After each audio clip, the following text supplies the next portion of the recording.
السلام عليكم ورحمة الله تعالى وبركاته. أرحب بالجميع، أتمنى أن تكونوا في أحسن الأحوال. إذن هذه حصة سأخص المستوى جدع مشترك علمي.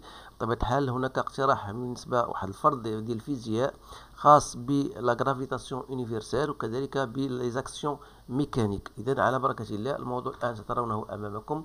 إذن فالسؤال الأول هو عندنا واحد الجدول، دونك كومبليتي لو تابلو سويفون. إذن هذا لو تابلو فهو خاص بالكتابة العلمية وكذلك اوردر دو كروندور أو رتبة القدر. إذن فهي من الأسئلة التي تطرح دائما في الفروض.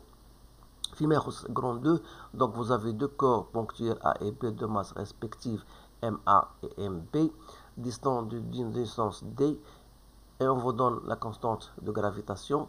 Alors, énoncez la loi de gravitation universelle, donnez les caractéristiques des deux forces de gravitation, représentez sur un schéma les forces FAB et FBA en utilisant une échelle adaptée. Donc, 3. À une altitude h de la surface, l'intensité de la pesanteur G est donnée par la formule suivante. Alors, on déduire l'expression de l'intensité du champ de pesanteur G0 à la surface de la Terre en fonction de G, MT, RT, déduire la relation GH et montrer que lorsque H égale à 3RT, on a PH égale à P0 sur 16. Alors, voilà les questions pour la première partie. La deuxième partie, voilà, c'est bien ça. Donc, on vous donne, voilà, ces deux parties, bien sûr.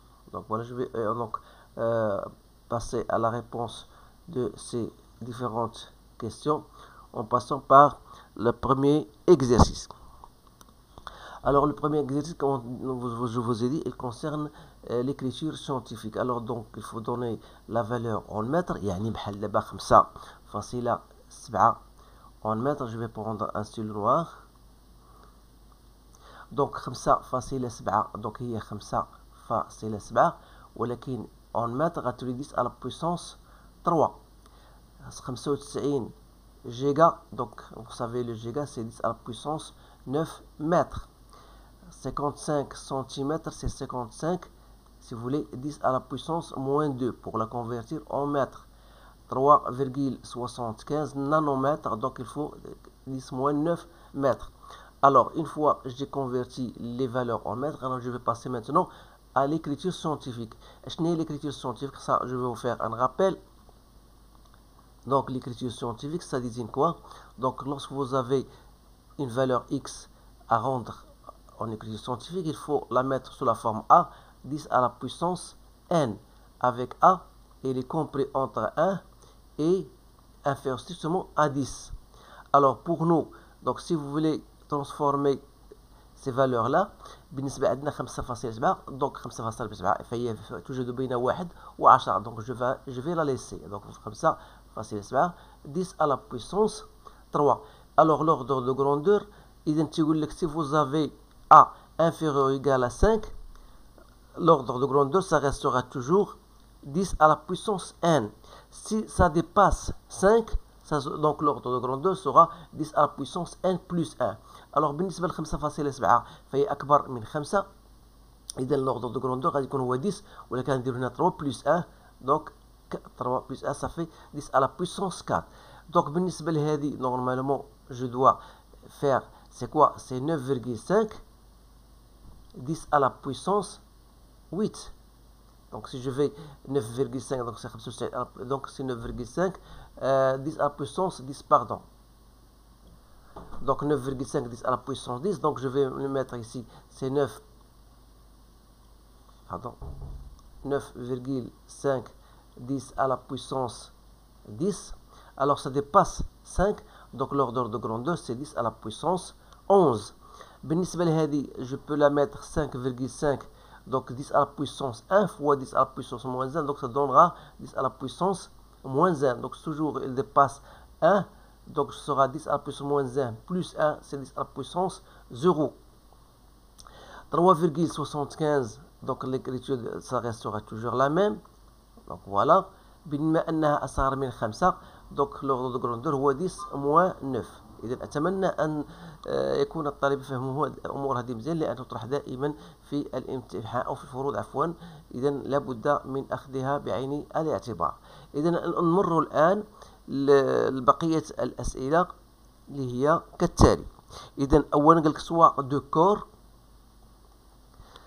deux corps ponctuels A et B.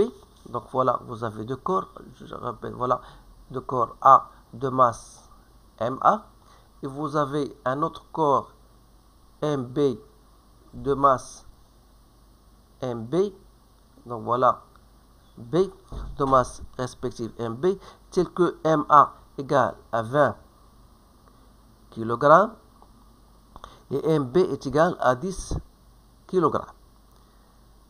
Alors, sans distance de 10 mètres, donc c'est-à-dire à partir de là, donc vous avez une distance de 10 mètres. Alors, énoncez la loi de gravitation. Le cours, tout ce que vous devez savoir, c'est que lorsque deux corps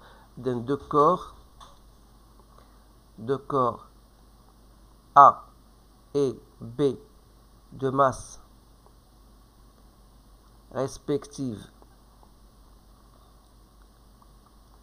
MA et MB, donc ils s'attirent mutuellement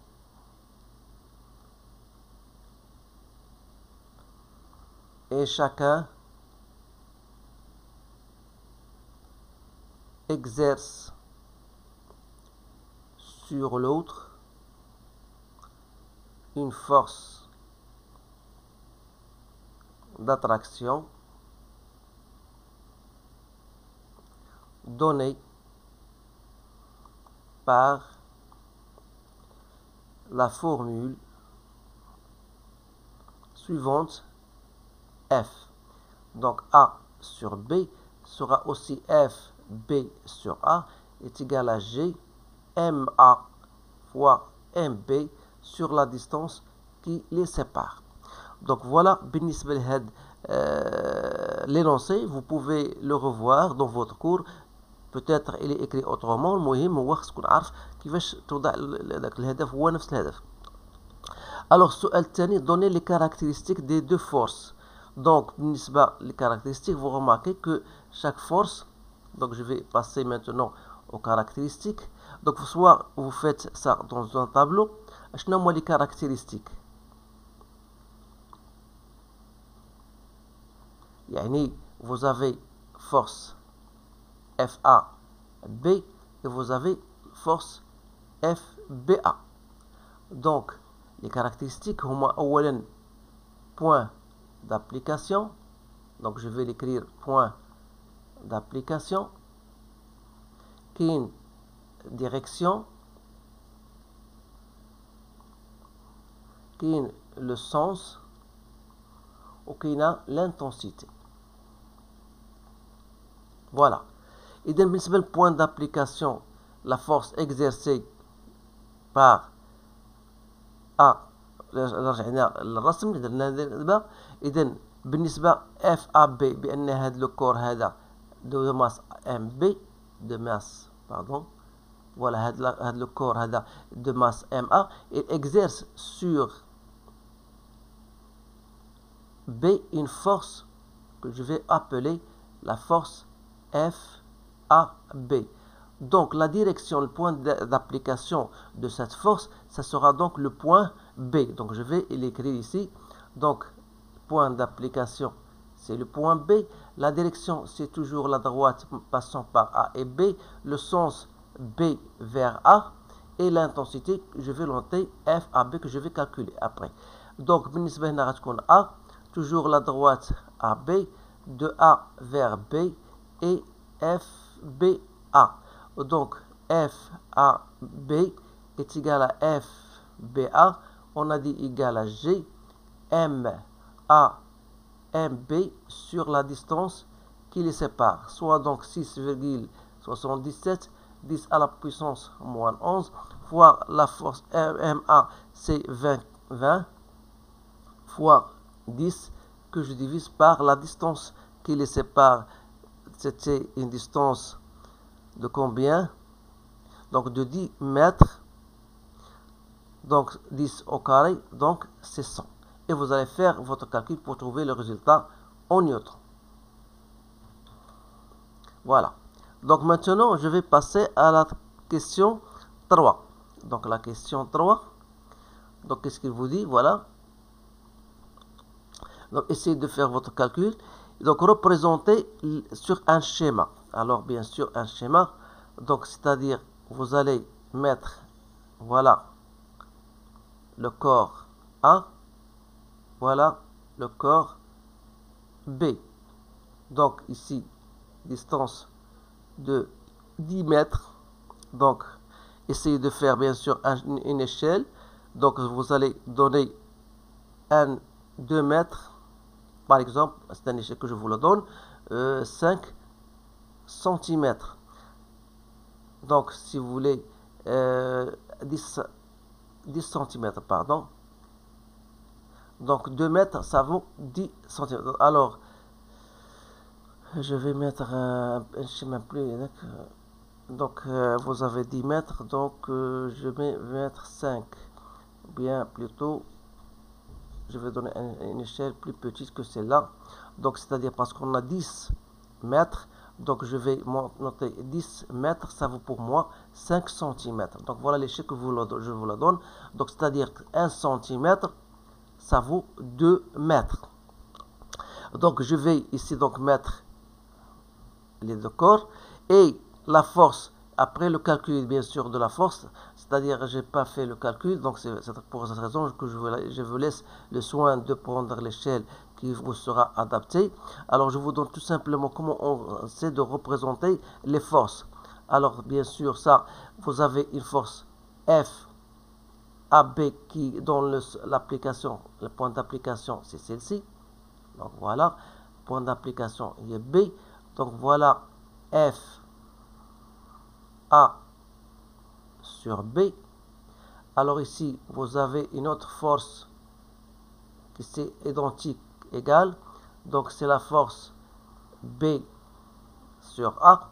Voilà les différentes forces. Donc je m'excuse parce que je n'ai pas mon calculatrice avec moi maintenant. Et donc il faut normalement calculer, faire votre calcul et choisir une échelle bien adéquate pour représenter les différentes forces.